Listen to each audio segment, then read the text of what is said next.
आज हमारा देश भारत और पूरी दुनिया में कई प्रकार की योजनाएं पूरी हुई और कई नई योजनाओं का आरंभ हो रहा है।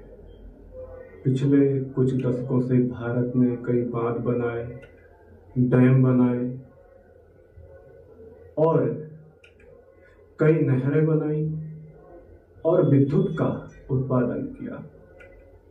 कई प्रकार के कारखाने लगाकर देश को कई पहलुओं पर आत्मनिर्भर बनाया। यही इस दुनिया का प्रत्येक देश करता है। इसमें कोई संदेह नहीं है कि यह सब मनुष्य की भलाई के लिए हो रहा है। सारी योजनाएं क्यों चलाई जा रही हैं? इसलिए कि हमारे राष्ट्र नायकों के सामने मानव की सबसे बड़ी समस्या रोटी का प्रश्न है। ऐसी योजनाओं में हजारों लाखों लोग निर्माण कार्य में लगकर रोजगार पा सकें और गरीबी की समस्या हल करने में सहायता मिलती रहे। मानव की भूख मिटाने का यह प्रयास निश्चय ही बड़ा प्रशंसनीय है, परंतु इन सभी योजनाओं में हमने मनुष्य को कितना क्षुद्र और तुच्छमान बना लिया है। क्या कभी हमने इसको सोचा? नहीं। हम ऐसा क्यों सोचेंगे? क्योंकि हम भौतिकवादी बन चुके हैं। क्योंकि आज हमारा समाज में पलता बच्चा, बूढ़ा, प्रत्येक व्यक्ति भौतिकवाद की तरफ अग्रसर है। यह बात हृदय को झकझोर डालती है कि मनुष्य भौतिकवाद में जितना कुशल होता जा रहा है और भौतिक सुखों में जितना डूबता जा रहा है, उतनी ही उसके अंदर से धार्मिकता खत्म होती जा रही है। मेरे कहने का मतलब ये नहीं है कि आप भौतिकवाद को छोड़ दो। भौतिकवाद बहुत जरूरी है। संसार में समृद्धि हासिल करने के लिए अगर कोई धार्मिकता पैदा करनी हो तो धर्म की तरफ भी जाना उतना ही जरूरी है जितना भौतिक समाज की तरफ। और धर्म को जानना जरूरी है। जिस धर्म को जिया जा सके उस धर्म को जानना और मानव सभ्य और उन्नत समाज की रचना कर सके उस धर्म को जानना बहुत जरूरी है। हम मान बैठे हैं कि मनुष्य की समस्या भूख और प्यास के सिवाय कुछ और है ही नहीं। मनुष्य केवल भूख और प्यास का पुतला मात्र है। क्या यह सच है? अगर इतना ही है तो फिर भौतिकवाद का प्रबल होना बहुत जरूरी है। अगर मनुष्य सिर्फ एकमात्र पुतला है तो आज के समाज को देखकर ऐसा लगता है मनुष्य केवल एक शरीर है और शरीर के अतिरिक्त कुछ नहीं। शारीरिक भूख मिटाने का जो मनुष्य पर सुख शांति प्राप्त करने का जो नियम है वो सिर्फ धर्म के पास है। भौतिक आपको सुख तो दे सकता है, समृद्धि भी दे सकता है, लेकिन शांति कभी नहीं। यह सोच भौतिकवाद और आधुनिकीकरण की है कि उसकी सीमा सिर्फ यहीं तक है और इससे ज्यादा नहीं, जो आपको सुख और शांति की बात करता हो। लेकिन अध्यात्मवाद की मान्यता इससे बहुत ही अलग है, बिल्कुल भिन्न। इसे समझने के लिए तुम्हें यह जानना जरूरी है, भौतिकवाद की यात्रा जहां पर समाप्त होती है, ठीक वहीं से आगे की यात्रा अध्यात्म की शुरू होती है। अध्यात्म शरीर को सत्य मानता है, लेकिन शरीर की आवश्यकताओं को भी सत्य ही मानता है। परंतु अध्यात्मवाद यह सब सत्य मानकर यहीं नहीं रुक जाता है।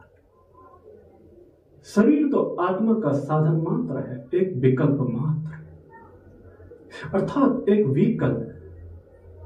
जबकि साध्य शरीर नहीं अपितु आत्मा है।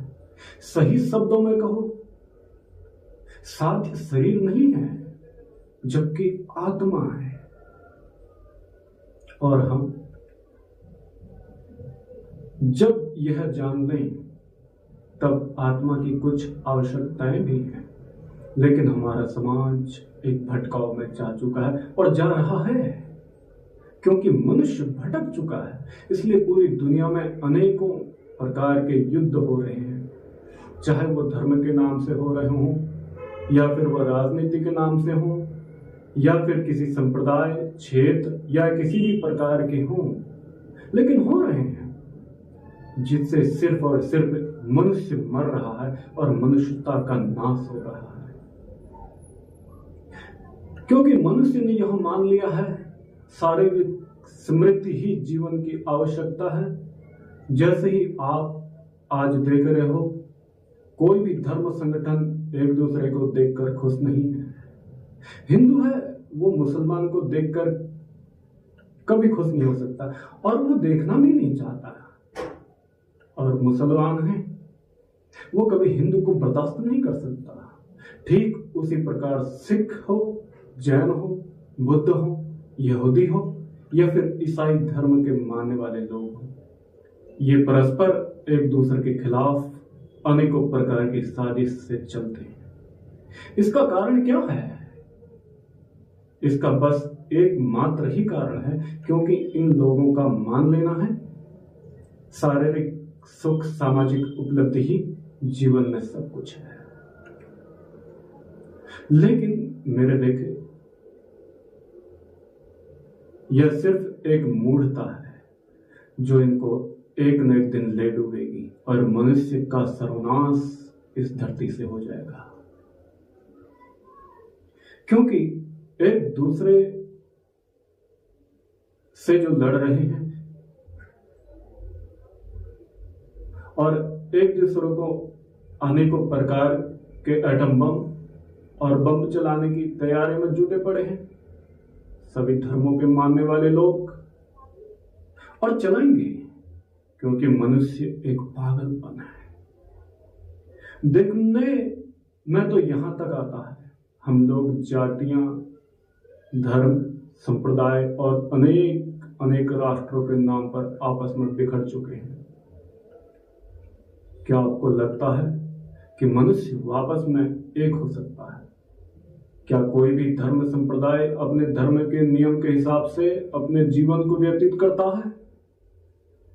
नहीं, बिल्कुल नहीं है ऐसा। क्योंकि मुसलमान का जो धर्म कहता है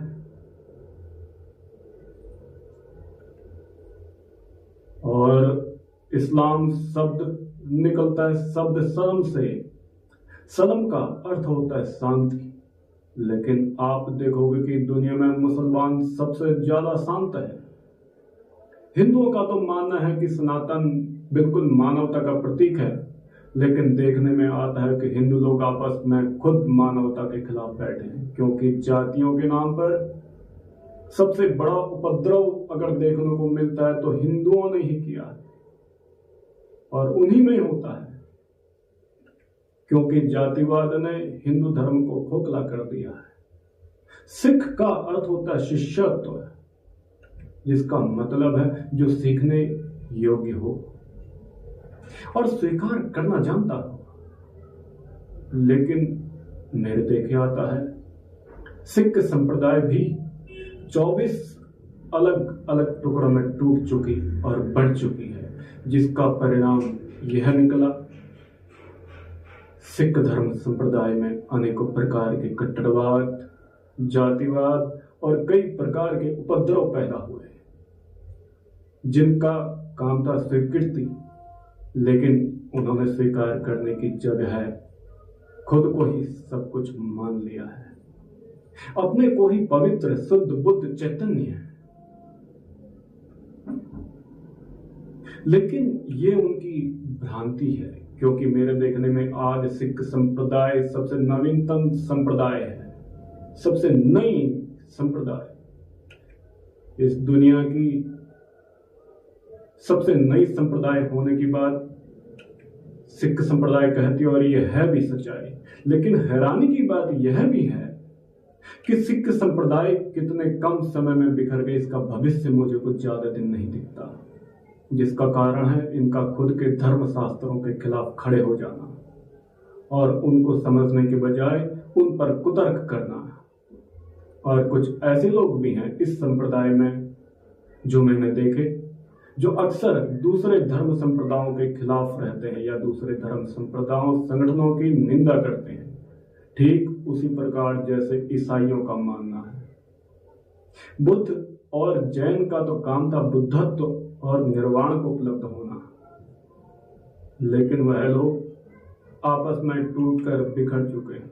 उनके धर्म संप्रदाय का मकसद आज वो नहीं है जो बुद्ध और महावीर ने पैदा किया था। ऐसे ही तुम किसी भी संप्रदाय को समझ लो, पढ़ लो, आखिर में एक चीज तुम्हें समझ में आएगी कि जो उनका जो असल उद्देश्य था धर्म संप्रदाय का, आज वो मर चुका है। इसका एक ही कारण है, मनुष्य अपने मकसद से भटक चुका है और आधुनिक एवं भौतिकवाद में कहीं जाकर खो चुका है, एक गहरे तल अंधकार में। क्या हम वापस उसी हाल के मनुष्य को हासिल कर सकते हैं और मनुष्यता को पा सकते हैं? सारे धर्म संप्रदाय जो दुनिया में आज मौजूद हैं, उनका सबका एक ही मकसद था, मनुष्यता को बचा कर रखना और मनुष्य के उच्चतम अवस्था को हासिल करना। लेकिन आज हम लोग आपस में लड़ झगड़ कर टूट कर अपने जीवन को और जीवन के मकसद को कहीं जाकर भूल चुके हैं। फिर कैसे जाना जाए जीवन के मकसद को? जीवन का मंतव्य था क्या? उसे हासिल किया कैसे जाए? इसे समझने के लिए हमें कुछ बातों को समझना जरूरी है। मनुष्य की सबसे बड़ी आवश्यकता है मानवता की, और इसका उदय भौतिकवाद से नहीं जबकि अध्यात्मवाद से होता है। आज जिस मनुष्य के लिए यह संपूर्ण वैभव और ऐश्वर्य संजोया जा रहा है, कहाँ है वह मनुष्य? कहाँ है वो इंसान जिसमें मानवता दिखाई देती हो? वह मनुष्य जो प्रलोभनों के प्रचंड बवंडर को पांव की एक ठोकर से परे फेंक देने में समर्थ हो, कहाँ है? कहाँ वो मनुष्य जिसकी कहानी दिखा सकते हो कि था ऐसा कोई मनुष्य? कहीं नहीं, क्योंकि वह मनुष्य कहीं गहरे तल में अंधकार में खो गया है, डूब गया है किसी गहरे समुद्र की खाइयों में। रोटी, कपड़ा और मकान निसंदेह एक बहुत बड़ी आवश्यकता है। भूखा इंसान क्या क्या नहीं करेगा और क्या क्या नहीं कर गुजरता। वह चोरी, डाका, बेईमानी और अनेकों प्रकार के भ्रष्टाचार कर बैठता है। लेकिन इस बात की भी क्या गारंटी है कि भूख प्यास मिट जाने पर अथवा भरपूर मात्रा में मिल जाने पर भी मनुष्य की समस्या हल हो जाए? मेरे देखे भ्रष्टाचार के लिए वो लोग जिम्मेदार नहीं हैं जो भूखे और नंगे हैं, गरीब हैं।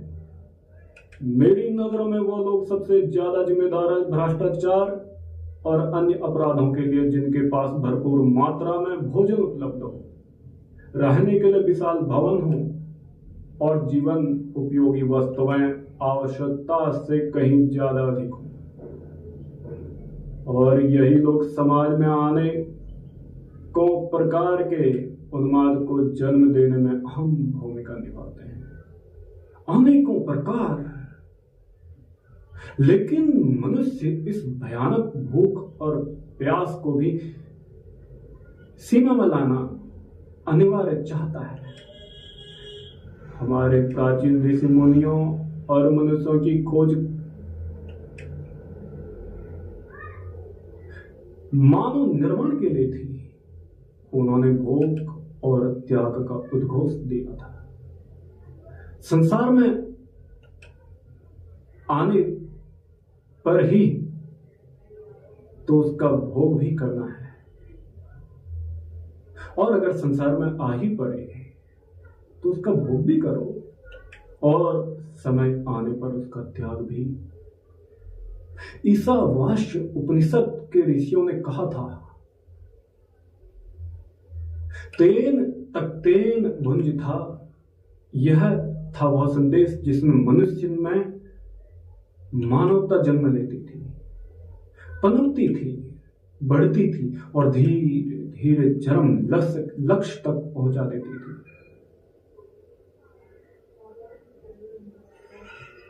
भूख और प्यास के निवारण के साथ साथ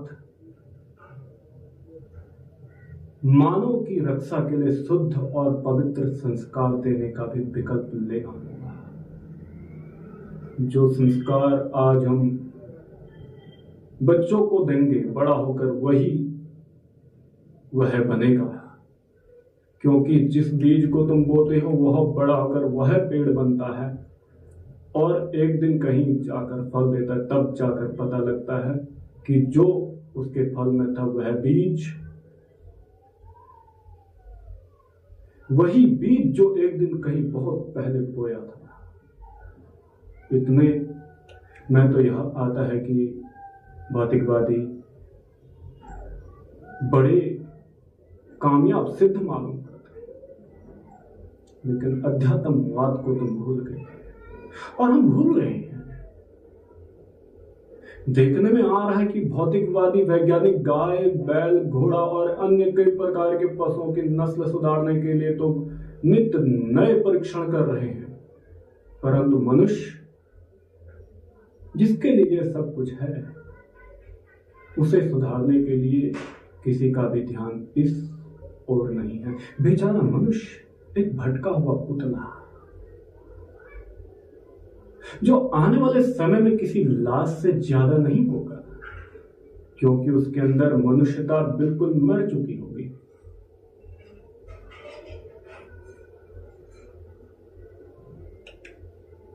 जो थोड़ा आज बहुत मात्रा में जीवित है। केन उपनिषद के ऋषि ने झकझोर कर यह चेतावनी दी थी कि हे मानव, यह मनुष्य शरीर बहुत दुर्लभ है। यदि इस जन्म में अपने को जान लिया, पहचान लिया और आत्मा को पा लिया अर्थात समझ लिया तो ठीक, जन्म का सार्थक हुआ।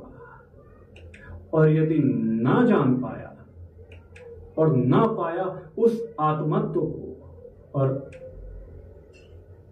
अमूल्य इस समय को यूं ही नष्ट कर दिया भौतिक समृद्धि में, तो समझो नाश और महानाश हो गया। क्योंकि जब तुम मरोगे तो जानोगे जीवन सिर्फ तुमने यूं ही गवाया शरीर की इच्छाओं को खुश करने के लिए, लेकिन जानोगे उस समय जब हाथ खाली हो चुके हों और खाली हाथ जा रहे होंगे, बिना कुछ जाने और बिना कुछ समझे। मनुष्य उपनिषद को जब पढ़े तो उपनिषद कहता है, एह अवेदित चेत अथ सत्यम अस्ति, एह न अवेदित चेत तदा महति विनिष्टः, तस्मात् धीरा भूतेषु भूतेषु विचित्य अस्मात् लोकात् प्रेत्य अमृताः भवन्ति। अर्थात व्यक्ति इसी लोक में यदि उसी ज्ञान को प्राप्त कर लेता है तो व्यक्ति का अस्तित्व सार्थक है। यदि इसी लोक में उस ज्ञान की प्राप्ति न हो तो महाविनाश है, एक भटकाव। ज्ञानी जन अलग अलग प्रकार के भूत पदार्थ में उसका विवेचन करते हैं और इस लोक से प्रयाण करके अमर हो जाते हैं। आवश्यकता इस बात की है कि इसी जीवन में जीवन के अंतिम लक्ष्य को पाने के लिए प्रयत्नशील हुआ जाए। मोक्ष को पाना या फिर परमात्मा के परम आनंद की प्राप्ति तभी हो सकती है जब पहले हम आत्मा को जाने, आत्मा को जान लें। जानेंगे कैसे? हम तो खोए हैं दुनिया की चमक दमक में, दिखावे में, चाहे वो जिस्म का दिखावा हो, पद पद्धति का हो या किसी भी प्रकार का। आत्मा और शरीर एक नहीं है, दोनों अलग अलग सत्ताएं हैं। दोनों को जानना आवश्यक है और इससे कहीं अधिक आवश्यक है इन दोनों की आवश्यकताओं को जानना और उनकी आपूर्ति के लिए तदा अनुसार आचरण, अर्थात ठीक उसी ढंग का आचरण बनाना। उम्मीद करता हूं आप मेरे व्याख्यान को समझने की कोशिश करेंगे और एक नए मनुष्य के निर्माण के लिए अपने कदम बढ़ाएंगे और लौट आएंगे इस मनुष्यता की तरफ जिसको कहीं गहरे अंधकार में हम सब ने खो दिया है। वो असीम और अनंत परमात्मा इस काम में आपकी मदद करे, लेकिन कार्य तो स्वयं आपको ही करना पड़ेगा, क्योंकि कर्म जब आप करोगे तो ही परमात्मा सहायक हो सकता है। आप सबने मेरे व्याख्यान को इतने ध्यानपूर्वक सुना और समझने की कोशिश की, उसके लिए मैं आप सबका धन्यवाद करूंगा और यही प्रार्थना करूंगा कि उस शून्यता की तरफ अग्रसर होने में परमात्मा आप सबकी मदद करे। अंत में आप सबके भीतर बैठे परमात्मा को मेरा प्रणाम स्वीकार करें।